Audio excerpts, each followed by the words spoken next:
The Galactic Academy was a place of discipline, tradition, and hierarchy.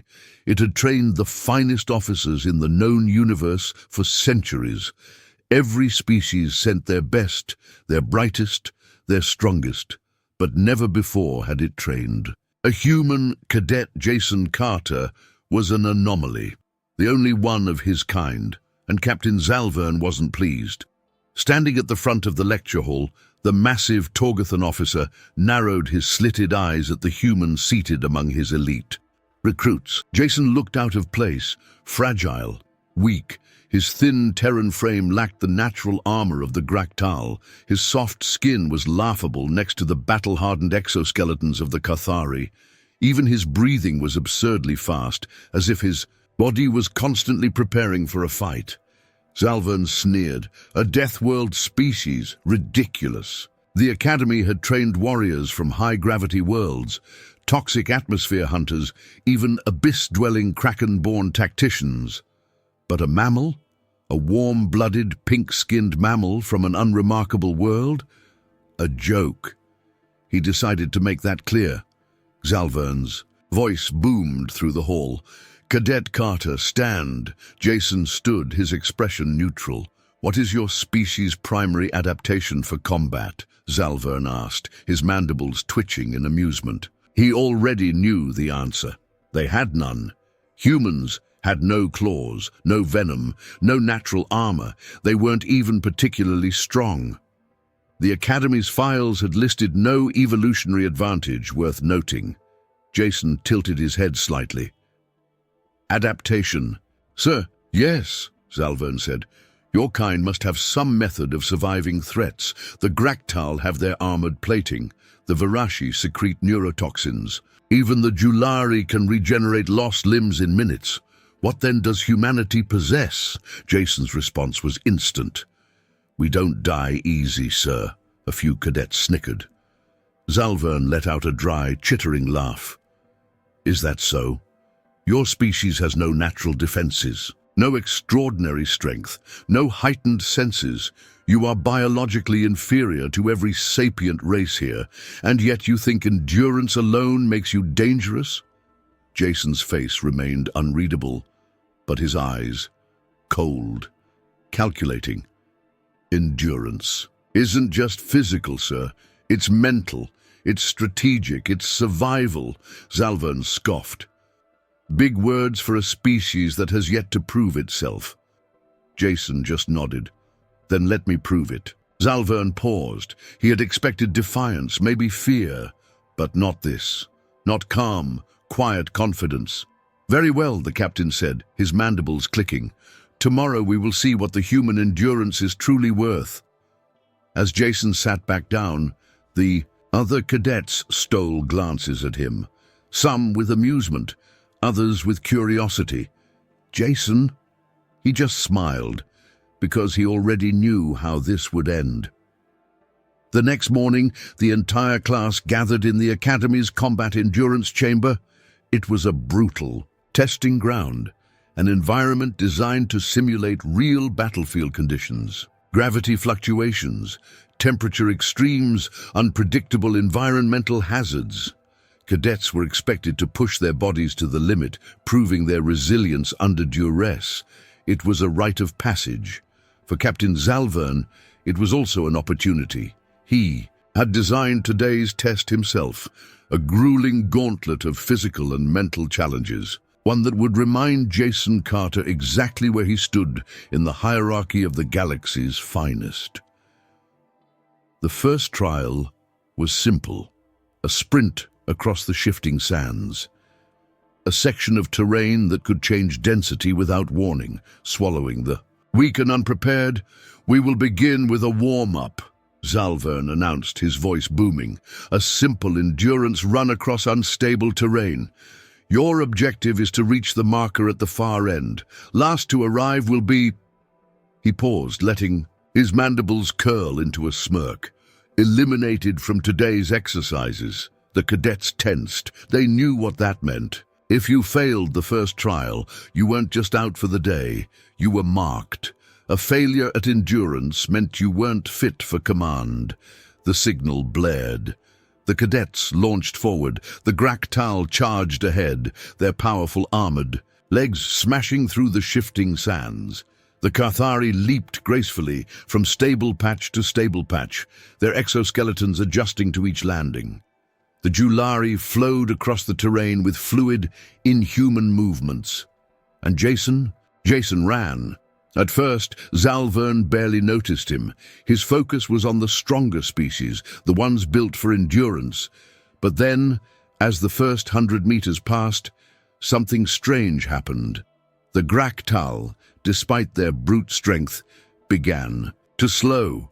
The shifting sands sapped their energy, forcing them to trudge forward with increasing difficulty.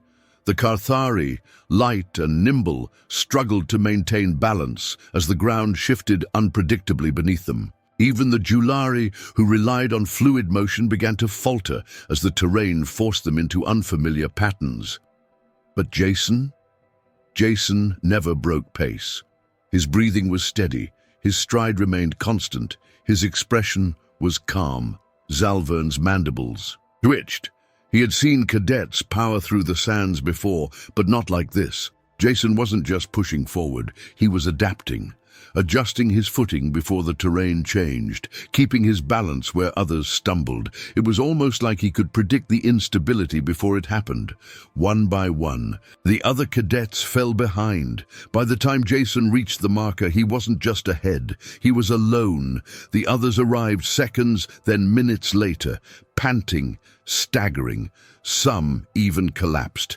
Jason, he just turned, hands on his hips, and smiled. And that's when Zalvern realized something was very, very wrong. The footage spread fast. At first it was just whispers among the academy instructors. Then it reached the military analysts. By the time it hit the Galactic Council's high command, it was already too late. Jason Carter's performance in the endurance trial was impossible. Humans were classified as a Tier 4 species, moderately, resilient, but nowhere near the level of the elite warrior races. Yet here was one of them, outperforming species that had evolved specifically for endurance. The problem wasn't just that he won. The problem was how he won. He didn't rely on brute force like the Graktal. He didn't use agility like the Carthari. He didn't have the Julari's fluid grace. Jason analyzed the terrain in real time. He adjusted his stride before the sand shifted. His breathing was controlled, as if he had perfectly calibrated his oxygen intake. He didn't just endure the course, he optimized himself for it. And worst of all, he wasn't even tired. That single fact sent shockwaves through the Galactic Council. "We need to discuss the human problem," an advisor hissed. The council chamber was tense. Dozens of species sat in their respective seats, their eyes fixed on the holographic replay of the trial. The grainy footage showed Jason crossing the finish. Line alone, no exhaustion, no signs of distress, just a smirk, a Deathworlder smirk. The representative of the Carthari was the first to speak. This must be a fluke, a genetic anomaly. The Graktal warlord slammed a fist on the table. One anomaly can be ignored, a pattern cannot. The Julari diplomat flicked their iridescent tendrils in agreement. "We've long underestimated humans. This confirms our worst fears." A silence fell over the chamber because everyone knew what came next. If this was a one-time event, the council could dismiss it. But if humans were naturally this adaptive, then every war doctrine, every combat simulation, every assumption about galactic hierarchy would need to be rewritten. Jason Carter wasn't just a problem, he was a warning. Back at the academy, Zalvern stood frozen as he read his orders. They came directly from high command. The council had reviewed the footage. Their response was swift and absolute, effective immediately. Jason Carter was to be classified as a Tier 1 threat. Not because he was violent, not because he was hostile, but because the galaxy had no idea what else humans were hiding. And for the first time in his long military career, Captain Zalvern felt something close to fear. Captain Zalvern had seen war. He had led troops into battle, witnessed planets burn, and watched lesser species crumble under the might of the Galactic Empire. He thought he knew what made a warrior.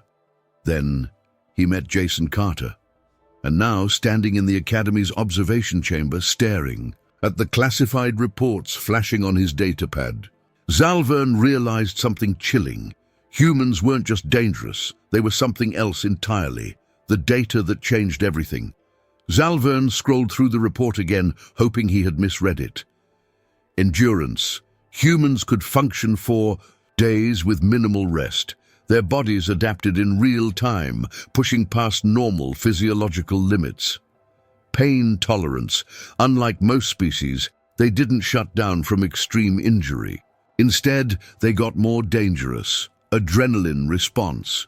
Their bodies could produce a chemical surge that overclocked their entire system. Faster reflexes, enhanced strength, reduced fear. Psychological warfare. Humans had a twisted ability to joke in the face of death. Even under stress, they used humor to disarm and destabilize opponents. Problem solving under pressure. Most species panicked when plans failed. Humans, they adapted mid-battle. Zalvern's grip tightened. This wasn't the profile of a Tier 4 species. This was the profile of a war-born predator. The Galactic Council's greatest mistake. The Cathari, the Julari, even the feared Graktal, they all had limits. Each species had an evolutionary niche. The Cathari were agile but fragile. The Julari were fast but not strong. The Graktal were powerful but predictable. Humans, they had no niche. They weren't the fastest. They weren't the strongest. They weren't the most agile, but they were good enough at everything. And that made them unstoppable. Worse still, humans had no natural off switch. When other species faced insurmountable odds, they retreated. They surrendered. Humans fought harder. If backed into a corner, they became something even more terrifying. Survivors. The incident that proved it. Zalvern switched to a restricted combat analysis. It showed Jason Carter in a controlled survival exercise. The simulation had been designed to force surrender. It didn't. Instead of surrendering, Jason hunted his hunters. He set traps, used the terrain as a weapon. He even faked an injury to lure in an enemy before ambushing them from behind. At one point, a Graktal enforcer landed a direct hit, dislocating Jason's shoulder. Instead of yielding, Jason reset his own limb and kept fighting. The instructors ended the exercise early, not because Jason lost, because he was winning. "We've made a grave error." Zalvern shut off the datapad. He had mocked Jason in class, treated him as a fragile creature, a lesser being. Now he understood. The humans had been hiding. They had played along, pretending to be a minor species, allowing the Galactic Council to believe they were manageable.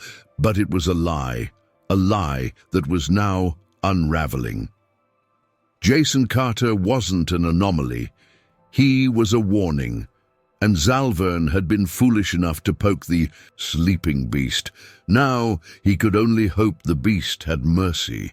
Galactic war doctrine versus humanity. The Galactic Confederation viewed war as a matter of force. Who had the strongest fleet? The most advanced weapons? The fiercest warriors? They believed victory was decided on the battlefield. That was their mistake, because when humanity entered the war, they didn't fight the way the Confederation expected. They fought to win before the battle even started. The Battle of Ralvos Prime, or why the Zorvath fleet never arrived. Grand Admiral Velk of the Zorvath Dominion had never lost a battle. His fleet was the largest in the sector, unstoppable, brutal, efficient. When war broke out with the humans, he knew exactly how to proceed. His plan was simple: overwhelm the humans in one decisive strike. Ralvos Prime was humanity's main supply hub in the sector. If he took it, the war would be over before it began. But when his fleet arrived, The planet was empty, no defenses, no human forces, no resistance. It was as if they had abandoned their strongest position. Velk ordered his troops to land. He expected civilians, abandoned weapons, maybe even a few desperate stragglers. Instead, he found nothing, not a single human, not a single ship, just empty warehouses, stripped clean. Velk didn't understand until he got the first distress signal. His supply lines had been cut, his fuel reserves were gone, his secondary fleet destroyed in dock before it could launch. The humans hadn't just abandoned Ralvos Prime, they had made him waste everything to take it. And now, with no reinforcements, no resupply and no way home, Velk finally understood he had already lost. How humans wage war. War is logistics, General Callahan had once said. We don't fight for glory, we don't fight for honor, we fight to win. And winning didn't always mean firing the first shot. It meant making sure the enemy never got to fire theirs. When humanity went to war, they didn't just send soldiers, they sent engineers, hackers, saboteurs. They identified weak points before the first engagement. Destroy refineries. No fuel, no fleet. Cut communication relays. No orders, no coordination. Target food shipments. Starving soldiers don't fight well. Turn allies against them. A divided enemy is a defeated enemy. By the time their enemies realized what was happening, it was too late. The war was already over. The last stand. That never happened. The Julari War. Council had one last hope. Their homeworld's planetary defense grid. If they could hold the capital, they could negotiate peace on their terms. They had enough supplies to last years. They had energy reserves, orbital defenses, and an entire army ready to fight. They just needed to wait. Then, the lights went out. No power, no shields, no weapons. The humans had never planned to storm the capital. Instead, they had sent a single team of infiltrators. They had walked into the power grid, shut it down, and walked back out. By the time the Julari realized, the human fleet was already in orbit. They surrendered without a single shot fired. The Galactic Confederation had spent centuries preparing for war. They built fleets, trained warriors, and perfected battle strategies, but none of it mattered. Because humanity didn't fight battles, they ended wars before they even began. And that was the cold, terrifying truth. They never needed to be the strongest, they just had to be the smartest. And in the end, that's what won them the galaxy. The Galactic Council had always believed in their superiority, their vast fleets, their centuries-old alliances, their carefully balanced system of power. Humans? A minor species. A late addition, useful as mercenaries, traders, and explorers, but never a real power. At least, that's what they thought, until the day they realized the truth, and by then, it was far too late. The council chamber, a meeting like no other. The High Chancellor's voice echoed across the chamber. We have received reports that the Terrans have withdrawn from council military operations. There was a murmur of approval. The humans had always been unpredictable. This was expected. Furthermore, the Chancellor continued, they have begun recalling all ambassadors, scientists, and corporate representatives from our territories. Now there was silence. That was not expected. Ambassador Sulik of the Torvani clicked his mandibles. What is the meaning of this? Have they declared war? A ridiculous notion. Humanity couldn't fight the full might of the Council. But the Chancellor looked uneasy. That is unclear. He hesitated. However, their trade agreements have all been suspended, and our intelligence suggests that their industrial output has shifted entirely to military production. That got their attention. Trade with humanity was vital. They supplied advanced medical technology, energy production techniques, and, most importantly, logistics expertise. If they were pulling out of the economy, the ripple effects would be catastrophic. The room filled with hushed conversations, concern turning to alarm, and then the alarms blared. The moment it all changed, a security officer rushed into the chamber. Out of breath, "Honored representatives," he stammered, "our outer colonies are gone." Silence. High Admiral Vaughn of the Varkari growled, "What do you mean, gone?" "Their supply chains have collapsed. Starports are non-functional. Essential materials, food, water, fuel, all disappeared overnight." "How?" demanded Sulek. "The humans don't control our infrastructure." The security officer swallowed hard. "No, but they managed it." The realization spread like wildfire. The humans didn't just trade with the Council, they ran the logistics that kept it functioning. They optimized fuel routes, supplied essential resources, and ensured that military forces were resupplied. And now, they had simply stopped. The Council wasn't being invaded, they were being shut down. The price of ignorance. For centuries, the Council had mocked humans for their obsession with efficiency. They focused on strategy, while humans focused on supply chains. They built warships, while humans built transport hubs. They trained soldiers, while humans trained engineers. They never realized that logistics weren't just support.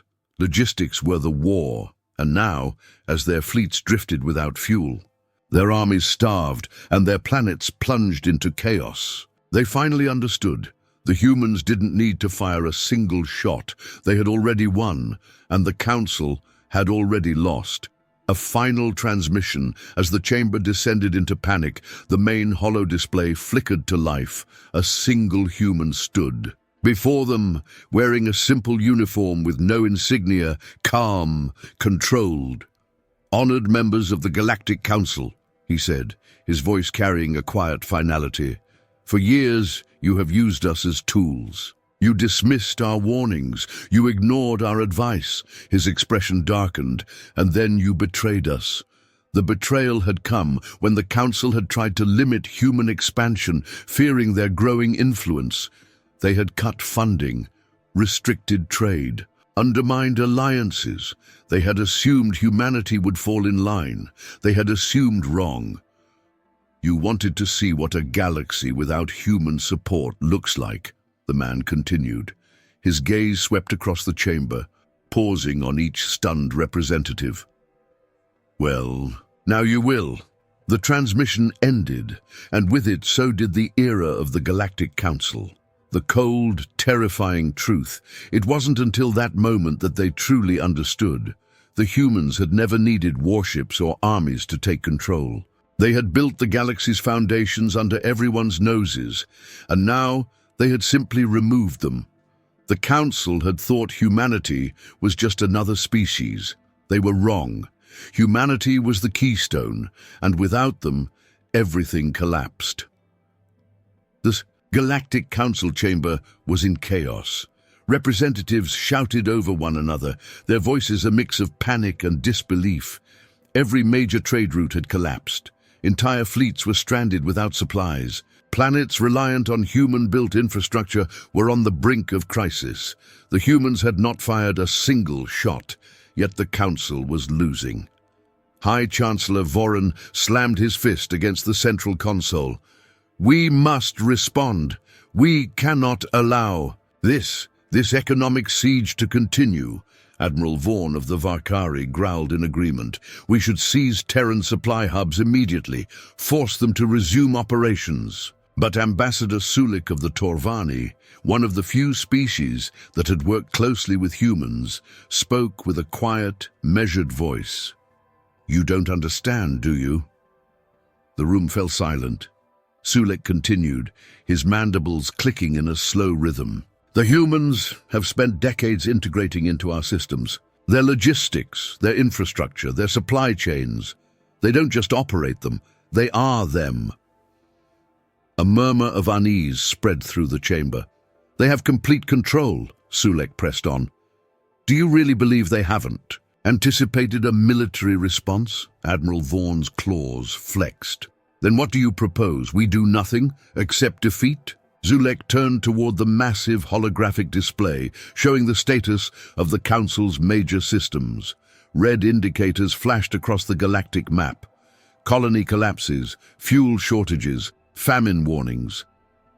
We do the only thing that might save us. The lights in the chamber dimmed as an emergency directive appeared on the central console. A single line of text, bold and unmistakable. Do not engage. Earth gasps and protests erupted. This is insanity. We are the Galactic Council. They will destroy us if we show weakness, but the Chancellor simply stared at the message. He already knew.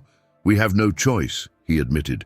We are not dealing with an enemy we can fight. We are dealing with an enemy that has already won.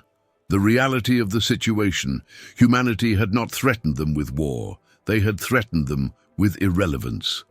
If the Council attempted a military response, human supply lines would remain shut down. Starports would remain empty. Critical industries would never restart. And even if they took human infrastructure by force, they would have no one to run it. It would be like taking control of a ship without knowing how to fly it. The realization was crushing. This wasn't a war that could be fought, and it certainly wasn't one they could win. Desperate directive. The Chancellor took a deep breath and made it official. All forces are to stand down. No attacks on human assets, no blockades, no sanctions. A silence fell over the chamber, thick with unspoken fear. What do we do now? Someone asked. The Chancellor exhaled slowly. We negotiate. And for the first time in galactic history, the Council would have to beg. The Galactic Council chamber, once filled with outrage and defiance, was now eerily silent. Every representative sat motionless, their displays showing the brutal efficiency of humanity's response. Not through war, not through destruction, but through the sheer inescapable power of control. Planets across the galaxy teetered on the brink. Supply chains frozen, industries grinding to a halt, entire sectors on the verge of collapse. And yet, despite everything, humanity had made no demands, no ultimatums, no threats. They had simply waited. The doors to the chamber slid open with a quiet hiss. A single human representative stepped inside. No security detail, no armed escort, just one unarmed diplomat walking into a room filled with species who, only days ago, had called for Earth's subjugation. He approached the Council's central podium and placed a small device on the table. It flickered to life, displaying a simple message. Let's talk. A ripple of unease spread through the room. Chancellor Voron, still recovering from the weight of what had transpired, leaned forward. What do you want? He asked, his voice more fragile than he intended. The human diplomat tilted his head slightly as if the question itself was strange. Then, with an easy smile, he replied, We just want to be good neighbors. The Council representatives exchanged wary glances. After everything that had happened, after the absolute power humanity had demonstrated, they had expected arrogance, demands, a declaration of dominance. Instead, humanity smiled, and that, somehow, was more terrifying than anything they had prepared.